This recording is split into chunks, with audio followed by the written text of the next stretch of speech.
শুভেচ্ছা ও আমন্ত্রণ জানিয়ে শুরু করছি আজকের সেশন। আমি Mohammad Shahidul Islam, bachelor of pharmacy, Rajshahi university.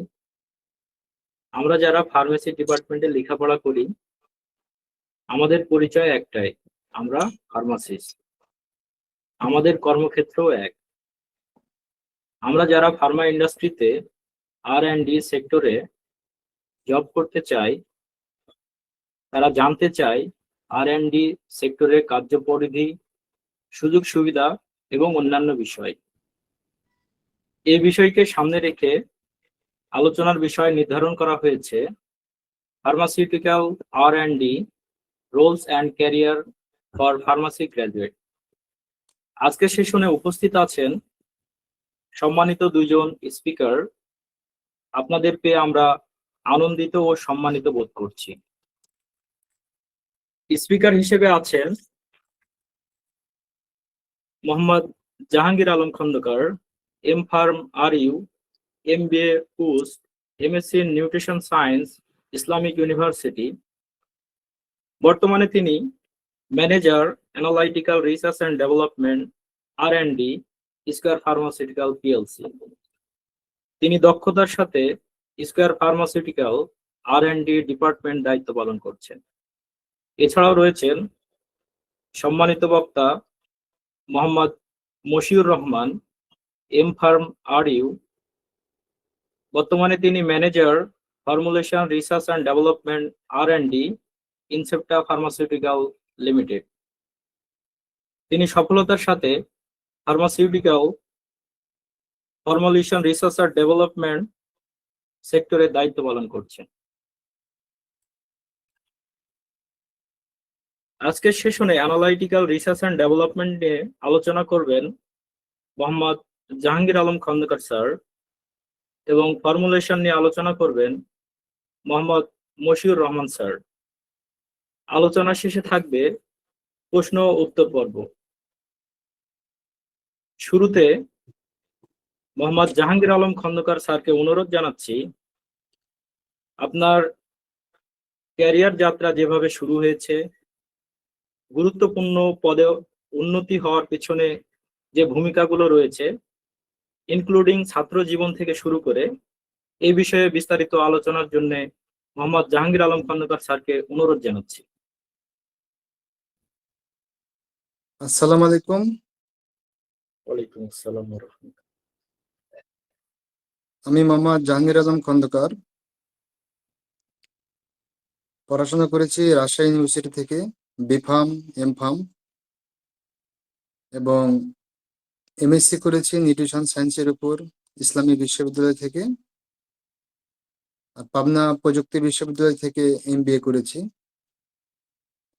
আমার দেশের বাসা রাজশাহীতে, বাগমারা থানা।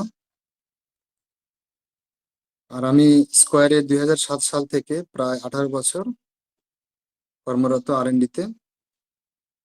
বর্তমানে আমি R&D-তে আছি, অ্যানালিটিক্যাল রিসার্চ অ্যান্ড ডেভেলপমেন্টে ম্যানেজার হিসেবে। আর আমার শৈশব এবং পড়াশোনা সবকিছুই রাজশাহীতে হয়েছে। আর ছোটবেলা থেকেই ফার্মেসির প্রতি একটা উইকনেস ছিল, ফার্মেসি বা ফার্মাসিস্ট হব, এই জন্য আমি পড়াশোনা করেছি রাজশাহী বিশ্ববিদ্যালয়ে ফার্মেসি বিভাগে। তো যাই হোক, আপনাদের সবাইকে অনেক অনেক ধন্যবাদ যারা আপনারা জয়েন করেছেন আজকে এখানে। Rajshahi university, Islamic university, Comilla university, Pabna প্রযুক্তি বিশ্ববিদ্যালয় এবং যশোর প্রযুক্তি বিশ্ববিদ্যালয়ের যারা এখানে অ্যাটেন্ড করেছেন আজকের এই ওয়েবিনারে, সবাইকে আমার পক্ষ থেকে শুভেচ্ছা জানাচ্ছি। আপনারা এখানে জয়েন করেছেন, আলহামদুলিল্লাহ, অত্যন্ত গুড নিউজ সবার জন্যই। কারণ without knowledge we can't do nothing. আমাদের ডেভেলপ করার জন্য আমাদের নলেজ দরকার। আজকের এই সেশন থেকে আমরা আমাদের বেস্ট দেওয়ার জন্য চেষ্টা করব। তো এখন আমি, মশিউর রহমান কি আছো? আচ্ছা, সমস্যা নেই, উনি হয়তো বা একটু ব্যস্ততা আছে, জয়েন করবে ইনশাল্লাহ। তো আপনারা আজকে জয়েন করেছেন এই সেশনে। আমি R&D তে দীর্ঘদিন থেকে আছি, যার কারণে ফর্মুলেশন এবং অ্যানালিটিক্যাল দুই সাইডে কাজ করেছি। তো আমি আজকে অ্যানালিটিক্যাল R&D নিয়ে মূলত কথা বলবো। প্রথমেই আমি আপনাদেরকে বলতে চাই, R&D রিসার্চ অ্যান্ড ডেভেলপমেন্ট, এখানে ফার্মাসিউটিক্যালস গুলোতে নর্মালি রিসার্চ করা হয়ে থাকে। তো R&D এর মূলত তিনটা পার্ট। একটা হচ্ছে ফর্মুলেশন রিসার্চ অ্যান্ড ডেভেলপমেন্ট, আরেকটা ডিপার্টমেন্ট হচ্ছে অ্যানালিটিক্যাল রিসার্চ অ্যান্ড ডেভেলপমেন্ট। পাশাপাশি আরেকটা ডিপার্টমেন্টও R&D সঙ্গে সংযুক্ত থাকে, তবে সব কোম্পানিতেই না, সেটা হচ্ছে রেগুলেটরি অ্যাফেয়ার্স। আমাদের ফর্মুলা ডেভেলপ হলো, অ্যানালিটিক্যাল মেথড ডেভেলপ হলো, প্রোডাক্ট লঞ্চিং করবো, কিন্তু এটা প্রোডাক্টগুলো লঞ্চ করার জন্য প্রয়োজন হয় রেগুলেটরি সাইডের অ্যাপ্রুভাল। নর্মালি বাংলাদেশে ডিজিডিএ ডিজিডিএ থেকে প্রোডাক্টগুলো র্যানিজা রিসাইপি এগুলো অ্যাপ্রুভাল দেওয়া হয়ে থাকে। আর অ্যানালিটিক্যাল রিসার্চ অ্যান্ড ডেভেলপমেন্ট এবং formulation research and development parallelly কাজগুলো করে থাকে। তো ডেভেলপমেন্টের প্রথমেই R&D আসলে কি করে এটা জানা দরকার, যে R&D তে কি হয়ে থাকে, কি রিসার্চ করে। তো প্রথমে যেটা হয় সেটা হচ্ছে যে আমাদের কাজগুলো মার্কেটিং ডিপার্টমেন্টের সাথে লিয়াজো। R&D তে প্রথমেই আমরা প্রোডাক্টগুলোর রিসিভ করে থাকি, প্রপোজাল রিসিভ করে থাকি মার্কেটিং থেকে। মার্কেটিং ডিপার্টমেন্ট একটা প্রপোজাল শেয়ার করে থাকে যে আমরা এই প্রোডাক্টটা ডেভেলপ করতে চাই, বা এই প্রোডাক্টটা বাংলাদেশের মার্কেটে মার্কেটিং করতে চাই। তো এখন প্রোডাক্টটা দুই রকম হয়ে থাকে। নর্মালি বাংলাদেশের অন্যান্য কোম্পানিতে হয়তো বা প্রোডাক্টটা আছে, বাট আমি যে কোম্পানিতে আছি সেই কোম্পানিতে নেই। অন্য কোম্পানিতে অ্যাভেলেবল, বাট আমার কোম্পানিতে নেই। এটা একটা ধরন হতে পারে। আর একটা ধরন হতে পারে বাংলাদেশে কারো এই প্রোডাক্টটা নেই। দ্যাট মিনস ওয়ার্ল্ডে বিভিন্ন কান্ট্রিতে প্রোডাক্টটা আছে, বাট বাংলাদেশে নেই। এই ধরনের একটা প্রোডাক্ট হতে পারে। আমরা দুই ধরনের ক্ষেত্রেই কাজ করে থাকি। ফার্স্ট টাইম ইন বাংলাদেশ এই প্রোডাক্টগুলোর কাজ করে থাকি, যে প্রোডাক্টগুলো বাংলাদেশে নেই। আবার বাংলাদেশের অন্য কোম্পানিতে আছে, সাপোজ স্কোয়ারে প্রোডাক্টটা নেই, ইনসেপ্টা বা ব্যাকসেমকো, এসিআই হেলথ কেয়ার, রেডিয়েন্ট, অন্যান্য কোম্পানিতে প্রোডাক্টটা আছে। এখন সে প্রোডাক্টটা ভালো ক্লিক করছে, মার্কেটে ভালো চলছে, হেলথের জন্য ভালো। তো এই প্রোডাক্টটা স্কোয়ার ম্যানেজমেন্ট যদি চিন্তা করে যে না, এই প্রোডাক্টও আমরা আনতে চাই, সেই ক্ষেত্রে স্কোয়ারের যে প্রোডাক্ট ম্যানেজমেন্ট ডিপার্টমেন্ট আছে, যেটাকে আমরা PMD বলে থাকি, তারা এই প্রোডাক্টটা প্রপোজাল আকারে R&D তে দিয়ে থাকে। এরপরে R&D সে প্রোডাক্ট ডেভেলপ করার জন্য যা যা ক্রাইটেরিয়া সেই কাজগুলো করে থাকে। তো R&D তে কি হয়, আসলে প্রোডাক্টটা রিসিভ করার পরে নর্মালি এটা প্রথমে যে কাজটা করা হয়ে থাকে, লিটারেচার রিভিউ করা থাকে। লিটারেচার রিভিউ করা হয়।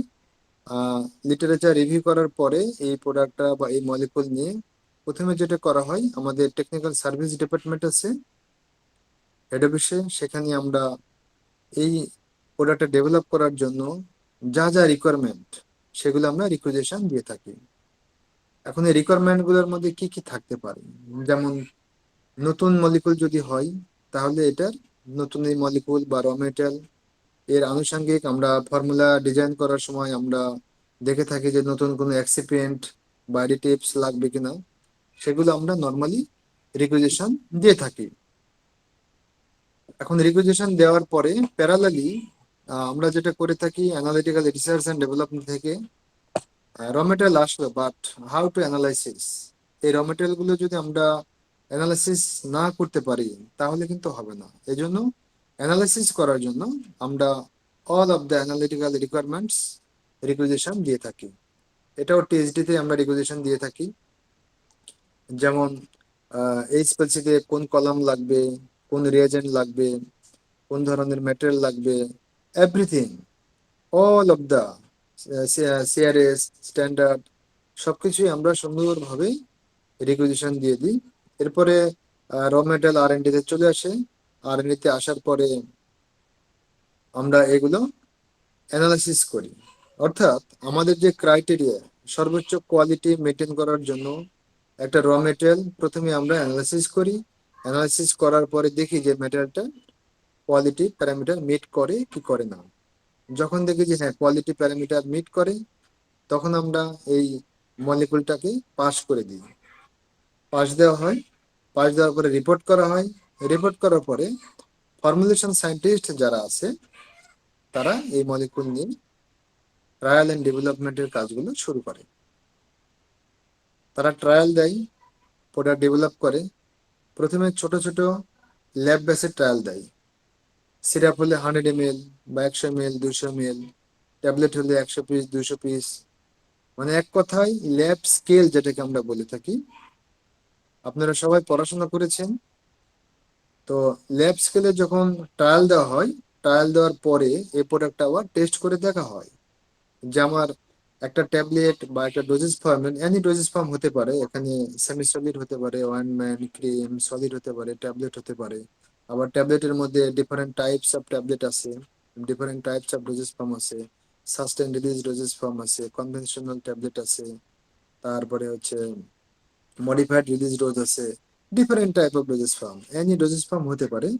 এই ডোজেস ফর্ম গুলো উপর বেসিস করে এই প্রোডাক্ট গুলো ডেভেলপ করা হয়। এখন প্রোডাক্ট ডেভেলপ করলেই তো হবে না, প্রোডাক্ট ডেভেলপ করার পরে এই প্রোডাক্টটা ঠিক আছে কিনা, এর যে অ্যাকসেপ্টেন্স ক্রাইটেরিয়া বা স্পেসিফিকেশন, এটা মিট করবে কি করবে না, that to be tested by ARD, that means analytical research and development. এই অ্যানালিটিক্যাল রিসার্চ অ্যান্ড ডেভেলপমেন্ট এই প্রোডাক্টগুলো তারা টেস্ট করে। টেস্ট করার পরেই দেখে যে হ্যাঁ এখানে প্রোডাক্টের যে ক্রাইটেরিয়া, কি কি ক্রাইটেরিয়া হতে পারে, অ্যাপিয়ারেন্স হতে পারে, আইডেন্টিফিকেশন হতে পারে, ট্যাবলেটের ক্ষেত্রে ডিজলিউশন হতে পারে। এরপরে হচ্ছে অয়েন্টমেন্ট, ক্রিম হলে এসে করতে হবে, কনসিস্টেন্সি টেস্ট করতে হবে, তারপরে কন্টেন্ট ইউনিফর্মিটি টেস্ট করতে হবে, ফ্রায়াবিলিটি, থিকনেস, হার্ডনেস, অনেকগুলো প্যারামিটার আমাদের দেখতে হয়। যেমন লিকুইড হলে পিএইচ থাকতে পারে, ওয়েট পার এমএল থাকতে পারে, ভিসকোসিটি থাকতে পারে, অনেকগুলো টেস্ট প্যারামিটার এর কাজ করতে হয়। তো প্রথমেই তো আর মেথড পাওয়া যাবে না। এই জন্য আমাদের কি করতে হয়, আমাদের আর&ডি তে, আমি আবার বলে রাখি, আমাদের অ্যানালিটিক্যাল রিসার্চ অ্যান্ড ডেভেলপমেন্ট, আমাদের আরেকজন সম্মানিত স্পিকার আছেন।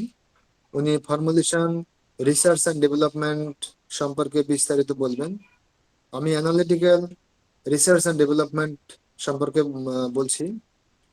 তো দুইটা পার্ট যেহেতু, তো অ্যানালিটিক্যাল রিসার্চ অ্যান্ড ডেভেলপমেন্টে যে কাজগুলো করতে হয় সেটা হচ্ছে যে একটা প্রোডাক্ট আমরা যখন রিসিভ করি এফআরডি এর কাছ থেকে বা ফর্মুলেশনের কাছ থেকে, তখন এটার এমনি এমনিতে তো টেস্ট করা যায় না, এটার উপর রিসার্চ করতে হয়। কি রিসার্চ করি?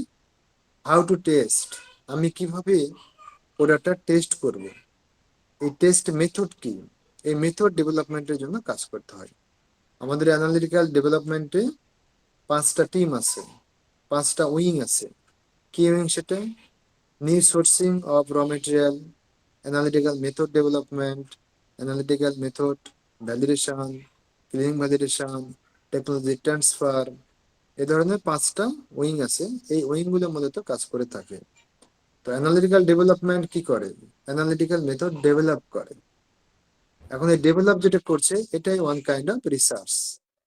আমরা জানি যে রিসার্চের 3টা কম্পোনেন্ট আমরা সবাই জানি। আমরা রিসার্চ অ্যান্ড মেথোডোলজি পড়েছি। রিসার্চের 3টা কম্পোনেন্ট। ফার্স্ট কম্পোনেন্ট কি? আস্ক এ কোশ্চেন, একটা কোশ্চেন রেজ করা, what I want to develop, আমি কি ডেভেলপ করতে চাচ্ছি। This is the first component of research. Second component of research হচ্ছে what is the answer or find the answer of that question. অর্থাৎ প্রথমে যে আমি কোশ্চেন করলাম যে আমি একটা প্রোডাক্ট ডেভেলপ করতে চাই, দিস ইজ দ্য কোশ্চেন। এরপরে হচ্ছে সেই কোশ্চেনের অ্যান্সার খুঁজে বের করা, এটা হচ্ছে আমাদের রিসার্চ। এরপরে যখন রিসার্চ সফলভাবে হয়ে যায়, তখন আমরা এই রিসার্চের ফলাফল মাস পিপুল কে আমরা কি করি? পাবলিশ করে থাকি। এখন আমাদের R&D এর ক্ষেত্রে কিভাবে পাবলিশ করি? আমরা নর্মালি কোনো জার্নালে পাবলিশ করি না, আমরা পাবলিশ করি, মেথড আমরা অ্যাপ্রুভ করি। কিভাবে অ্যাপ্রুভ করি? মেথডটাকে রিটেন আকারে অ্যাপ্রুভ করে এগুলো আমরা ওয়ার্ল্ডের বিভিন্ন কান্ট্রিতে ডোজার হিসেবে সাবমিট করি। আবার আমাদের যে কোয়ালিটি কন্ট্রোল ডিপার্টমেন্ট আছে কমার্শিয়াল, সেখানে আমরা ট্রান্সফার করে থাকি। এখন প্রশ্ন হচ্ছে যে অ্যানালিটিক্যাল মেথড ডেভেলপ কিভাবে করা হয়, দিস ইজ দ্য কোশ্চেন। আমরা প্রথমেই দেখি যে এই প্রোডাক্টটা কম্পেন্ডিয়াতে আছে কিনা। অ্যাজ এ মনোগ্রাফ হিসাবে কম্পেন্ডিয়াতে প্রোডাক্ট আছে কিনা প্রথমে দেখে নিই। কম্পেন্ডিয়াতে যেমন বিপি বা USP, JP, CP, IP, different types of compendia আছে। সেই কম্পেন্ডিয়া গুলোতে এই মলিকুলের প্রোডাক্টের মনোগ্রাফ আছে কিনা এটা আমরা দেখে থাকি। আচ্ছা, প্রোডাক্টের মনোগ্রাফ থাকলে আমরা নর্মালি কম্পেন্ডিয়ার মেথড প্রথমে আমরা ট্রাই করি যে কম্পেন্ডিয়ার মেথড রেসপন্স করছে কিনা। কম্পেন্ডিয়ার মেথড যদি রেসপন্স করে তাহলে আমরা চেষ্টা করি এই কম্পেন্ডিয়ার মেথড হুবহু রাখার জন্য। খুব বেশি চেঞ্জ আমরা করি না, কিন্তু আমাদের ফর্মুলার ভিন্নতার কারণে আমাদের অনেক সময় কম্পেন্ডিয়ার মেথড রেসপন্স করে না অথবা পার্শিয়ালি রেসপন্স করে। তখন আমরা এটাকে ট্রেনিং করি বা রিডেভেলপ করি, করে আমরা প্রোডাক্টগুলো ডেভেলপ করি। আর ফার্মাসিউটিক্যালসে অ্যানালিটিক্যাল মেথড ডেভেলপ হয় মানে 80% মেথড ডেভেলপ হয় এইচপিএলসিতে, হাই প্রেসার লিকুইড ক্রোমাটোগ্রাফিতেই মূলত প্রোডাক্টগুলো ডেভেলপ হয়ে থাকে। এর পাশাপাশি 20% মেথড ডেভেলপ করা হয় অ্যাটমিক অ্যাবজর্পশন স্পেকট্রোফটোমেট্রি, তারপরে গ্যাস ক্রোমাটোগ্রাফি, এরপরে আছে টাইটেমেটিক মেথড প্লাস ইত্যাদি ইত্যাদি বিভিন্ন ধরনের মেথড আছে আমাদের। তবে নর্মালি এখন এই 2026 সালে বা কারেন্ট সিচুয়েশনে এইচপিএলসিতেই মেথড মূলত ম্যাক্সিমাম মেথডই ডেভেলপ করা হয়। এখন এই মেথড ডেভেলপমেন্টের জন্য আমাদের সায়েন্টিস্ট আছে, তারা মেথড গুলো ডেভেলপ করে।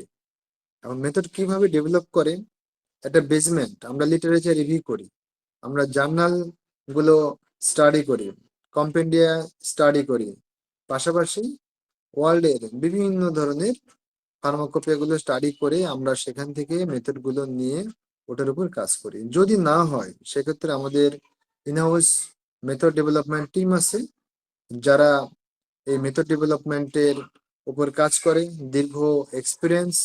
আমরা নিজেরাই মোবাইল ফেজের ratio, mobile phase, web length everything set up দিতে পারি এবং একটা মেথড ডেভেলপ করতে পারি। এখন মেথড ডেভেলপমেন্টের অনেকগুলো স্টেপ আছে আমাদের। কোন মেথডে যাব, সেটা এইচপিএলসি তে যাব না অ্যাটমিকে যাব না জিসি তে যাব, এটা আসলে মলিকুলার স্ট্রাকচার আমরা স্টাডি করি। একটা মলিকুলার স্ট্রাকচার কি, এটা হাইলি পোলার না নন পোলার, নাকি মেটাল, নাকি অর্গানিক সলভেন্ট ইত্যাদি ইত্যাদি, নাকি ভোলাটাইল ম্যাটেরিয়ালস, এসবের উপর ডিপেন্ড করে মূলত মেথডটা কি হবে সেটা নির্ধারিত হয়। যদি এইচপিএলসি তে হয় তাহলে এইচপিএলসি তে আমাদের মোবাইল ফেজের কম্পোজিশন কি হবে, ন্যানোমিটার কি হবে, কিভাবে মেথডটা ডেভেলপ হবে। আবার অনেক সময় দেখা যায় যে একটা মেথডের মধ্যে অনেকগুলো কম্পোনেন্ট থাকে। আমার কথা কি স্পষ্টভাবে শোনা যাচ্ছে? একটু রেসপন্স করবেন প্লিজ। ইয়েস স্যার, আপনাকে শোনা যাচ্ছে। আচ্ছা, আমি চাচ্ছি যারা অডিয়েন্স আছে তাদের মধ্যে দু একজনের একটু ভয়েসটা, এনিবডি? জি জি, শোনা যাচ্ছে। জি স্যার, শোনা যাচ্ছে। আচ্ছা, আপনাদের কোনো কিছু যদি বুঝতে সমস্যা হয় বা আনক্লিয়ার হয় সরাসরি কথা বলবেন, হ্যাঁ, কোনো সমস্যা নেই, আমি ট্রাই করব সবকিছু বলার আর কি। তাহলে আমরা কি অ্যানালিটিক্যাল মেথড ডেভেলপমেন্টে আছি, তাই তো? একটু জি স্যার। রেসপন্স করবেন প্লিজ। G sir. আচ্ছা, তাহলে অ্যানালিটিক্যাল মেথড ডেভেলপমেন্ট একটা অনেক ব্রড একটা কাজ, এটা কিন্তু একটা রিসার্চ। এই রিসার্চটা করে আমরা অ্যানালিটিক্যাল মেথড ডেভেলপ করে ফর্মুলেশনের সায়েন্টিস্টরা যে প্রোডাক্টটা তৈরি করলো সেটার আমরা টেস্ট করি। টেস্ট করে দেখি যে আমার যে এক্সপেক্টেড ডিজলিউশন আছে, যা বা ডিজলিউশনের রেঞ্জ আছে, এটা মিট করছে কিনা, আমার এসএ বা পটেন্সি মিট করছে কিনা, আমার যে 90 থেকে 110%-এর মধ্যে থাকতে হবে সেটা আমরা ডিজার রেজাল্ট পাচ্ছি কিনা, এটা আমরা চেক করি। পাশাপাশি ট্রায়াবিলিটি, থিকনেস, হার্ডনেস থেকে শুরু করে একটা প্রোডাক্টের যত ধরনের টেস্ট প্যারামিটার্স আছে, all of the test parameters আমরা টেস্ট করি। টেস্ট করার পরে আমরা একটা রিপোর্ট শেয়ার করি এফওডির কাছে যে হ্যাঁ তোমার প্রোডাক্ট টেস্ট হয়েছে, পাস হয়েছে, এবার তুমি বড় ট্রায়াল দিতে পারো। তখন এফওডি বড় একটা ট্রায়াল দেয়। ট্রায়াল দেওয়ার পরে স্টেবিলিটি স্টাডি করা হয় প্রোডাক্টের। আর যদি কোনো কারণে মেথড ডেভেলপ করার পরে টেস্ট করতে গিয়ে যদি দেখা যায় যে প্রোডাক্টটা ফেল হয়েছে অথবা পাস হয়নি, এই পাস বা ফেল রেজাল্টের উপর বেসিস করে ফর্মুলেশন ডিপার্টমেন্টের যে সায়েন্টিস্ট আছেন ওনারা যেটা করেন সেটা হচ্ছে যে আবার ট্রায়াল দেয়। Trial and trial. রিসার্চ মানেই হচ্ছে একটার পর একটা চেষ্টা করা বা ট্রাই করা, লেগে থাকা। এভাবে তারা ডিজায়ার ইফেক্ট বা রেজাল্ট না আসা পর্যন্ত এটা কন্টিনিউ করে। এরপরে গিয়ে আমরা কি করলাম, প্রোডাক্টটা ডেভেলপ করলাম। ডেভেলপ করার পরে মেথড ডেভেলপ করলাম। মেথড ডেভেলপ করার পরে যেটা হয় সেটা হচ্ছে যে এর নেক্সট স্টেপ আসলে কি। তাহলে আমরা র মেটেরিয়াল অ্যানালিসিস করলাম, পাস করলো। ফর্মুলেটেড প্রোডাক্ট টেস্ট করলাম, পাস করলো। এরপরে গিয়ে আমরা হচ্ছে এটা স্টেবিলিটি স্টাডি করতে হয়। আপনারা জানেন যে প্রত্যেকটা ওষুধের লেভেলে কি এক্সপায়ারি ডেট থাকে না? আপনারা কি খেয়াল করেছেন? অল আর ফার্মাসিস্ট, সুতরাং আপনারা দেখেছেন তাই না? জি ভাই। ম্যানুফ্যাকচার কবে, এক্সপায়ার ডেট কবে, এগুলো তো আমরা দেখেছি তাই না? আমরা কি কখনো চিন্তা করেছি যে এই যে অনেক ওষুধের লেভেল ক্লেম করা হয় 2 ইয়ার্স, 3 ইয়ার্স, 4 ইয়ার্স, 5 ইয়ার্স, আপনারা দেখেছেন তাই না? জি স্যার। রাইট। এই যে 2 বছর বা 3 বছর বা 4 বছর, 5 বছর, এই ধরনের সেলফ লাইফ ডিটারমিনেশন করা হয় R&D থেকে। একটা প্রোডাক্টের বা একটা মেডিসিনের যে সেলফ লাইফ আমরা 2 ইয়ার্স বা 3 ইয়ার্স দিয়ে থাকি, বিশেষ করে 2 ইয়ার্স R&D স্টেজে আমরা 2 ইয়ার্স সেলফ লাইফ দিয়ে থাকি। 2 ইয়ার্স বা 18 মান্থ। যে প্রোডাক্ট যতটুকু স্টেবল থাকে ঠিক ততটুকু পর্যন্ত আমরা সেলফ লাইফ দিয়ে থাকি। নর্মালি আমাদের R&D তে স্টেবিলিটি স্টাডি একটা উইং আছে, অ্যানালিটিক্যাল রিসার্চ অ্যান্ড ডেভেলপমেন্টের মধ্যে। এই ডিপার্টমেন্ট যেটা করে থাকে স্টেবিলিটি স্টাডি করে থাকে। আমরা মূলত স্টেবিলিটি স্টাডি 3টে কন্ডিশনে করে থাকি। একটা হচ্ছে 40°C টেম্পারেচার এবং 75% RH রিলেটিভ হিউমিডিটি, এটা একটা আমাদের কন্ডিশন। আর একটা কন্ডিশন আছে 30° এবং 65% রিলেটিভ হিউমিডিটি বা RH। এরপরে আছে 25° এবং 60° 60% RH। তাহলে আমাদের হচ্ছে 3টে কন্ডিশন। এই 3টে কন্ডিশনে প্রোডাক্টের স্টেবিলিটি স্টাডি করা হয়। নর্মালি আমরা যেটা করে থাকি 40°তে এই কন্ডিশনকে বলা হয় অ্যাক্সেলারেটেড কন্ডিশন এবং 30 এবং 25 ইন্টারমিডিয়েট কন্ডিশন। আমরা নর্মালি অ্যাক্সেলারেটেড কন্ডিশন 6 মান্থ পর্যন্ত করে থাকি। 6 মান্থ যদি প্রোডাক্ট উইথিন স্পেসিফাইড লিমিটের মধ্যে আমরা রেজাল্ট পাই, তাহলে আমরা মার্কেটে 2 ইয়ার্স সেলফ লাইফ পর্যন্ত দিয়ে থাকি। এরপরে গিয়ে কোনো কারণে যদি 3 মাস বা 6 মাস, আমরা নর্মালি স্টাডি করে থাকি, ইনিশিয়ালি টেস্ট করে থাকি, 3 মাসে গিয়ে টেস্ট করি, এরপরে 6 মাস, 9 মাস, 12 মাস। যদি কোনো কারণে প্রোডাক্টটা 3 মাস বা 6 মাসে এসে ফেল করে, তখন আমরা 30 এবং 25° 1 ইয়ার্স পর্যন্ত কন্টিনিউ করে যদি 1 বছর পাস করে, তাহলে আমরা এটার সেলফ লাইফ 2 ইয়ার্স দিয়ে থাকি বিলো 25। স্টোরেজ কন্ডিশন আপনারা দেখেছেন লিটারেচারে তাই না? Store cool and dry place, store below 25, store degree, কি দেখেছেন এগুলো? জি ভাই দেখেছি। Good, very good. আপনারা এই যে স্টোরেজ কন্ডিশনটাও কিন্তু শুধুমাত্র যে 2 বছর 4 বছর ডিটারমিনেশন হয় তা না, স্টোরেজ কন্ডিশনও কিন্তু আমরা ডিটারমিনেশন করে দিই। এই প্রোডাক্টটা 2 বছর কত ডিগ্রি সেলসিয়াস টেম্পারেচারে থাকবে, এটা বিলো 30-তে রাখতে হবে, না বিলো 25-এ রাখতে হবে, নাকি 2 to 8 ডিগ্রিতে থাকতে হবে। ইট depends on products stability study. Stability study report যেটা বলবে সেটাই মূলত আমাদের নির্ধারিত হয়। তো এভাবে আমরা অ্যানালিটিক্যাল রিসার্চ অ্যান্ড ডেভেলপমেন্টে প্রোডাক্টের স্টেবিলিটি স্টাডি করা হয়ে থাকে। তো আজকে যেহেতু আপনারা সবাই যেহেতু এখানে ম্যাক্সিমামই স্টুডেন্ট, সো আর&ডি সম্পর্কে একটা বেসিক ধারণা দরকার। কারণ আর&ডি সম্পর্কে ভালো ধারণা না থাকলে আর&ডিতে ভাইবা দেওয়া, তারপরে জব পাওয়া এবং আর&ডিতে সে ভালো করা, এগুলো ডিপেন্ডস করে নলেজের উপর। তো মূলত আমরা অ্যানালিটিক্যাল মেথড ডেভেলপমেন্ট সম্পর্কে জানলাম, স্টেবিলিটি স্টাডি জানলাম, এরপরে জানলাম র মেটেরিয়াল কিভাবে টেস্ট করে, কিভাবে স্পেসিফিকেশন সেট আপ করে। এরপরে আসছে হচ্ছে analytical method validation. Validation is nothing, এটা আমরা যে অ্যানালিটিক্যাল মেথড ডেভেলপ করে থাকি এটার ভ্যালিডেশন একটা টিম আছে, কয়েকজনের টিম থাকে, এরা হচ্ছে অ্যানালিটিক্যাল মেথডটাকে ভ্যালিডেটেড করে। এখন অ্যানালিটিক্যাল মেথড ভ্যালিডেশন করার জন্য কিছু ভ্যালিডেশন টেস্ট প্যারামিটার আছে। প্রথমে যেটা করতে হয়, একটা প্রোটোকল তৈরি করতে হয় এবং সেই প্রোটোকলে মেনশন করা থাকে যে আমি কোন কোন প্যারামিটার চেক করব বা কোন কোন প্যারামিটার দেখব। এগুলাকে বলা হয় analytical method validation test parameter. যে প্যারামিটার গুলো আমি যদি না দেখি তাহলে সেই মেথডকে আমি ভ্যালিডেটেড মেথড বলতে পারবো না। সেই প্যারামিটার গুলো কি কি? স্পেসিফিসিটি স্টাডি করা হয়। স্পেসিফিসিটি এটা হচ্ছে ড্রাগ এক্সিপেন্টের ইন্টারেকশন বা সরি ইন্টারফারেন্স, অর্থাৎ আমার যে অ্যানালিটিক্যাল মেথড সেখানে এক্সিপেন্ট বা আদার কোন ইনগ্রিডিয়েন্টের কোনো ইন্টারফারেন্স আছে কিনা। একটা অথেন্টিক রেজাল্টের জন্য এটা খুবই জরুরি, অর্থাৎ স্পেসিফিসিটি স্টাডি।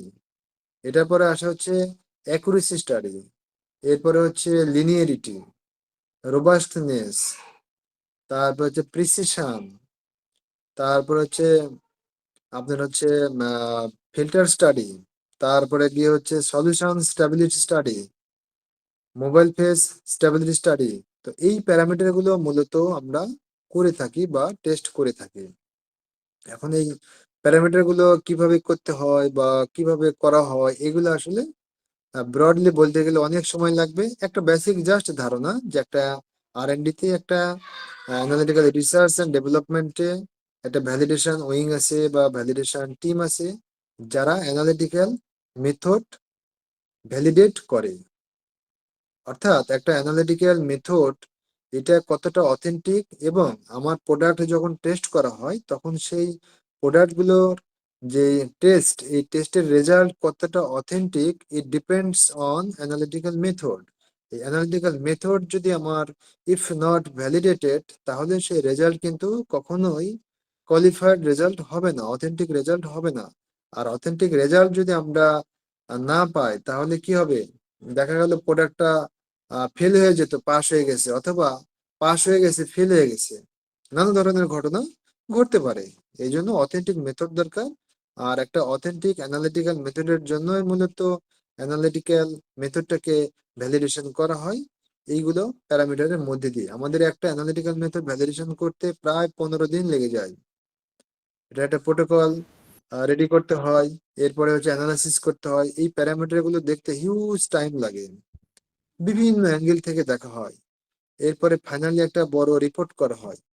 অর্থাৎ অ্যানালিটিক্যাল মেথড ভ্যালিডেশন 3টে পার্ট এখানে প্রয়োজন। একটা প্রথমে আমাদের প্রোটোকল করতে হয়, অ্যানালাইসিস করতে হয় এবং একটা রিপোর্ট করতে হয়। এই হচ্ছে the component of the analytical method validation. তাহলে কি হলো? আমার অ্যানালিটিক্যাল মেথড ভ্যালিডেশন হয়ে গেল, স্টেবিলিটি স্টাডি হয়ে গেল। আচ্ছা, এবার তাহলে কাজ কি? এবার হচ্ছে এই প্রোডাক্টটা প্রোডাকশনের সঙ্গে বা মার্কেটিং এর সঙ্গে ফরকাস্ট নিয়ে এটা হচ্ছে আমরা প্রোডাক্টটা লঞ্চ করে দিই। অর্থাৎ প্রথমে হচ্ছে প্রসেস অপটিমাইজেশন ব্যাচ বা প্রসেস এক্সিকিউশন ব্যাচ। এগুলো নিয়ে আমাদের আরেকজন স্পিকার আছেন, উনি আরো বিস্তারিত আলোচনা করবেন।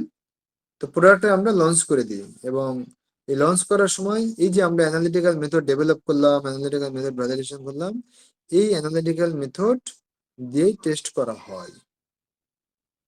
এবং হয় হচ্ছে কোয়ালিটি কন্ট্রোল ডিপার্টমেন্ট থেকে। আমরা যখন অপটিমাইজেশন ব্যাচ নিই, ব্যাচ নেওয়ার আগে এই মেথড আমাদের আরেকটা উইং আছে, সেটা হচ্ছে যে অ্যানালিটিক্যাল মেথড ট্রান্সফার বা টেকনোলজি ট্রান্সফার।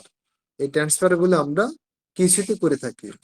কিউসি হচ্ছে কমার্শিয়াল বেসের অ্যানালাইসিস গুলো করে থাকি আমরা। অ্যানালিটিক্যাল মেথড ট্রান্সফার কিউসিতে করে থাকি, অর্থাৎ আমাদের যে ডেভেলপ করা প্রোডাক্ট, এই মেথড কিউসির প্রেজেন্সে এবং কিউসির পার্সন দ্বারা অ্যানালাইসিস করে তারা এই মেথড সাকসেসফুলি বুঝে নেয়। বুঝে নেওয়ার পরে স্যাটিসফাইড হলে, অর্থাৎ আমার মেথডের অল অফ দ্য ক্রাইটেরিয়া সবকিছু যদি পাস করে, তাহলে কিউসি তাদের আমাদের অ্যানালিটিক্যাল মেথড ট্রান্সফার ডকুমেন্ট আছে, সেখানে সিগনেচার করে দেয় যে ইয়েস, এই মেথডের যাবতীয় method, CRS, WS, column, everything সব কিছু বুঝে নিয়ে সিগনেচার করে দেয় যে ইয়েস, আমরা মেথডটা বুঝে নিলাম। এরপরে প্রোডাক্টটা যখন লঞ্চ হয়ে যায়, তখন লঞ্চ হওয়ার পরে প্রোডাক্টটা কিউসিতে স্যাম্পল যায়, কিউসি টেস্ট করার পরে প্রোডাক্টটা পাস হলে এটা হচ্ছে এগেইন আবার স্ট্যাবিলিটি স্টাডি করা হয়। স্ট্যাবিলিটি স্টাডি ডিপার্টমেন্ট কিন্তু আর&ডি তে আছে, পাশাপাশি কমার্শিয়ালিও একটা স্ট্যাবিলিটি স্টাডি ডিপার্টমেন্ট থাকে, তারা আবার স্টাডি করে 6 মাস। স্টাডি করার পরেও যদি কোনো ধরনের সমস্যা না থাকে, দেন প্রসেস ভ্যালিডেশন ব্যাচ নেওয়া হয়, এবং প্রসেস ভ্যালিডেশন ব্যাচগুলো এটা আবার স্টাডি করা হয় আপ টু সেলফ লাইফ পর্যন্ত। আপনারা জানেন যে আমরা আর&ডি তে 2 বছর পর্যন্ত সেলফ লাইফ দিয়ে থাকি, কিন্তু কমার্শিয়াল যখন প্রসেস ভ্যালিডেশন বেস হয়, প্রসেস ভ্যালিডেশনের analysis up to shelf life পর্যন্ত করা হয়। এটা 2 বছরও স্টেবল থাকতে পারে, 3 বছরও স্টেবল থাকতে পারে, অ্যাজ পার প্রোডাক্ট কোয়ালিটি। তো তারপরে আমাদের আবার হচ্ছে সেলফ লাইফ কি বাড়তে পারে, 2 বছর হতে পারে, বা 3 বছর হতে পারে, বা 4 বছর হতে পারে। It depends on stability study of PV batch. Then আমরা ফাইনালি একটা সেলফ লাইফ ডিটারমিনেশন করি, 2 বছর বা 3 বছর বা 4 বছর করে এটার প্রোডাক্ট মার্কেটে কন্টিনিউ থাকে। এই হচ্ছে ওভারঅল আমি যে সামারি গুলো বললাম, অ্যানালিটিক্যাল রিসার্চ অ্যান্ড ডেভেলপমেন্ট আর&ডির একটা পার্ট। তাহলে আবার আপনারা ক্লিয়ার হয়েন, আর&ডির মূলত 2টা পার্ট, একটা হচ্ছে ফর্মুলেশন রিসার্চ অ্যান্ড ডেভেলপমেন্ট, আর একটা হচ্ছে analytical research and development. Analytical research and ডেভেলপমেন্টের মধ্যে আছে নিউ সোর্স র ম্যাটেরিয়াল কোয়ালিফিকেশন বা কোয়ালিফাইড করে দেওয়া বা টেস্ট করে দেওয়া। এরপরে হচ্ছে analytical method development, analytical method validation. এরপরে হচ্ছে আমাদের হচ্ছে টেকনোলজি ট্রান্সফার, এটা ফাইনালি করা হয় টেকনোলজি ট্রান্সফার কোয়ালিটি কন্ট্রোল ডিপার্টমেন্টে। আচ্ছা, আমি এখন পর্যন্ত যা বললাম, আপনারা কি মেসেজটি ক্লিয়ার হতে পেরেছেন? একটু রেসপন্স করবেন প্লিজ। জি আপনারা ক্লিয়ার। যারা সাইলেন্ট প্লেসে আছেন, আপনারা মাইক্রোফোন অন করে রাখতে পারেন। জি জি, তাহলে আমাদের আর&ডি তে মানে 2টা চিফ কনসার্ন ডিপার্টমেন্ট, একটা হচ্ছে ফর্মুলেশন রিসার্চ এন্ড ডেভেলপমেন্ট, এবং আরেকটা হচ্ছে অ্যানালিটিক্যাল রিসার্চ এন্ড ডেভেলপমেন্ট। তো ফর্মুলেশন রিসার্চ এন্ড ডেভেলপমেন্ট এখানে একটা পার্ট আছে।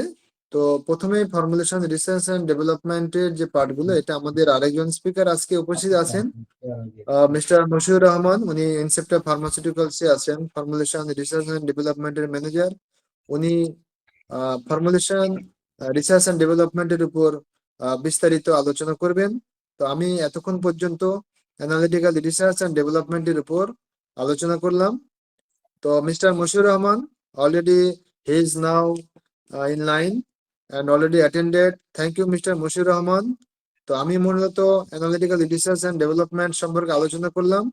তো এখন আমি মিস্টার শহীদুল ইসলামকে রিকোয়েস্ট করছি, মিস্টার মশিউর রহমান আমাদের মাঝে এসেছেন, উনি ওনার ফর্মুলেশন রিসার্চ এন্ড ডেভেলপমেন্ট সম্পর্কে আলোচনা করুক। আলোচনা করার পরে গিয়ে আমরা কোশ্চেন এন্ড অ্যান্সারে যাব, কিউ অ্যান্ড সেশনে যাব, এবং সেখানে গিয়ে যে ধরনের কোশ্চেন আসবে আমরা ইনশাল্লাহ অ্যান্সার দেওয়ার চেষ্টা করব। Thank you very much. আমরা আপনাদের কথা শুনবো এবং আপনাদের যে ধরনের কোশ্চেন আছে সেগুলোর অ্যান্সার ইনশাল্লাহ দেব। তখন আমি ফিরে যাচ্ছি মিস্টার শহীদুল ইসলামের কাছে। Thank you very much. ধন্যবাদ স্যারকে মূল্যবান বিষয়ে অত্যন্ত সাবলীল ভাষায় বর্ণনার জন্য। স্যার, আমরা অনুষ্ঠানের একদম শেষ পর্যায়ে চলে এসেছি। কাইন্ডলি আমাদের উদ্দেশ্যে সংক্ষেপে কিছু যদি বলতেন। আমি সবার উদ্দেশ্যে যেটা বলতে চাই সেটা হচ্ছে যে আপনারা এই যে আজকের যে সেশনটা যারা আয়োজন করেছে, বিশেষ করে শহীদুল ইসলাম প্লাস অন্যান্য ইউনিভার্সিটিতে যারা কোঅর্ডিনেটর হিসেবে কাজ করেছে এবং অ্যারেঞ্জ করেছে, সবাইকে আমাদের পক্ষ থেকে অনেক অনেক ধন্যবাদ জানাচ্ছি। এবং আগামীতেও যেন আরো সুন্দরভাবে আজকে যেমন R&D নিয়ে আমরা আলোচনা করলাম, নেক্সট ডেতে হতে পারে কোয়ালিটি অ্যাসুরেন্স নিয়ে, প্রোডাকশন নিয়ে, তারপরে হচ্ছে কি কি ক্রাইটেরিয়া প্রয়োজন হয়। আমি বলবো যেটা গতদিনও বলেছিলাম ফার্স্ট সেশনে, আপনারা এই ধরনের প্রোগ্রাম কন্টিনিউ রাখেন, কারণ আমরা জানি যে আমাদের দেশ কিন্তু স্বল্পোন্নত দেশ বলা হলেও কিন্তু আমাদের দেশ কিন্তু ওইভাবে ডেভেলপ করেনি, গরিব দেশে বলা যায়। তো এই দেশের যারা গ্রাজুয়েট ফার্মেসি পাশ করছে বা ফার্মেসি নিয়ে পড়াশোনা করছে, আমাদের দেশের অনেক ছেলেমেয়েরা যারা আপনারা এই সেক্টরটাকে আরো উন্নত করার জন্য, নিজেদের রিচ হওয়ার জন্য, এবং একটা সবাই তো বিভিন্ন ধরনের ফ্যামিলি থেকে এই পড়াশোনাগুলো করছে, এবং এই পড়াশোনা করে যাতে একটা সুন্দর পজিশন পাই ফার্মাসিউটিক্যালস ইন্ডাস্ট্রিতে, আবার জব পাই, এটা জুনিয়রদের জন্য, পাশাপাশি যারা ইন্ডাস্ট্রিতে অলরেডি জব করছে তাদের জন্য আমি মনে করি হেল্পফুল হবে। একটা জিনিস সবসময় মাথায় রাখবেন, সেটা হচ্ছে যে আমার মধ্যে যদি কোনো ইনোভেশন থাকে, সেই ইনোভেশন আমি যদি ইমপ্লিমেন্ট না করি, সেটা কিন্তু আইডিয়াই থেকে যাবে। Idea will remains idea, dream will remains dream. আমি যদি অ্যাকশন না করি, if I don't action, then ideas remain ideas, and dream will remains dream. অর্থাৎ স্বপ্ন স্বপ্নই থেকে যাবে, আইডিয়াই থেকে যাবে। এই জন্য আমাদের বেশি বেশি অ্যাকশন করতে হবে। আজকের এই সেশনটি যারা অ্যারেঞ্জ করেছিলেন তারা নিশ্চয় একটা অ্যাকশন করেছিলেন। সেই অ্যাকশনটি কি? যে হ্যাঁ, আমাদেরকে একটা প্রোগ্রাম করতে হবে এবং একটা হচ্ছে ওয়েবিনারের অ্যারেঞ্জমেন্ট করতে হবে, সবাইকে পাবলিসিটি করতে হবে, পোস্টার বানাতে হবে, ইত্যাদি ইত্যাদি। এই কাজগুলো মূলত শহীদুল প্লাস আরো যারা এর সাথে জড়িত ছিল, সবাইকে আমার পক্ষ থেকে আন্তরিক এবং প্রাণ ঢালা ভালোবাসা ও শুভেচ্ছা জানাচ্ছি। আপনারা আগামীতেও এই ধরনের প্রোগ্রাম করবেন। আমার সঙ্গে যোগাযোগ করলে অনেক ধরনের আমাদের বড় ভাইরা আছে, স্পিকার আছে বিভিন্ন ইউনিভার্সিটির, অনেক সুন্দর সুন্দর স্পিচ দিতে পারবে। আজকে এই যে মশিউর রহমান আসলেন, আগামীতে এই ধরনের অনেক সায়েন্টিস্ট আছে, জিএম আছে, এজিএম আছে, ডিরেক্টর আছে, প্ল্যান্ট হেড আছে, ম্যানেজার আছে, huge number of resource is available. So we have to capture and we have to gain the different types of experience from them. সুতরাং আমাদের অনেক সুযোগ আছে, অপরচুনিটি আছে। এই অপরচুনিটি গুলো আপনারা কাজে লাগাবেন। এখন স্টুডেন্ট হিসেবে, পাশাপাশি জব পাওয়ার পরেও প্রফেশনাল লাইফেও এই ধরনের সেমিনার, সিম্পোজিয়াম, ওয়েবিনার অ্যারেঞ্জ করবেন। করলে আমার মনে হয় যে অনেকেই উপকৃত হবে এই রিসার্চ গুলো, যে এক্সপিরিয়েন্স সেগুলো শেয়ার করলে। আমি আর দীর্ঘায়িত করতে চাই না, সবাইকে আবারও ধন্যবাদ জ্ঞাপন করছি। আল্লাহ হাফেজ। শহীদুল, কনক্লুশন করে দাও। হ্যাঁ, ধন্যবাদ স্যার। ধন্যবাদ জানাচ্ছি যারা এই প্রোগ্রামে অংশগ্রহণ এবং মূল্যবান সময় দিয়েছেন। বিশেষ কৃতজ্ঞতা জ্ঞাপন করছি সম্মানিত দুইজন বক্তা, আপনাদের মূল্যবান সময় বক্তব্যের মাধ্যমে আজকের প্রোগ্রামকে প্রাণবন্ত করার জন্য। এছাড়াও ধন্যবাদ জানাচ্ছি অসীম কুমার আশুক ভাইকে আমাদেরকে সময় দেওয়ার জন্য। যারা কোঅর্ডিনেটর হিসেবে কাজ করেছেন, JUST, PUST, RU, Comilla university pharmacy association এবং ইসলামিক ইউনিভার্সিটি ফার্মেসি অ্যাসোসিয়েশন। আমার সঙ্গে যুক্ত ছিলেন বন্ধু Arup Roy, JUST pharmacy department, Rana Islamic university, Sohanul Comilla university এবং রাসেল ভাই পাবনা ইউনিভার্সিটি। সবাইকে ধন্যবাদ জানাচ্ছি। আমরা আশা করি খুব শীঘ্রই বড় ইভেন্ট আয়োজন করতে সক্ষম হব ইনশাআল্লাহ। সবাইকে ধন্যবাদ জানিয়ে শেষ করছি আজকের সেশন। সবাই ভালো থাকবেন, সুস্থ থাকবেন। আল্লাহ হাফেজ। আসসালামু আলাইকুম ওয়া রাহমাতুল্লাহ। ওয়ালাইকুম আসসালাম।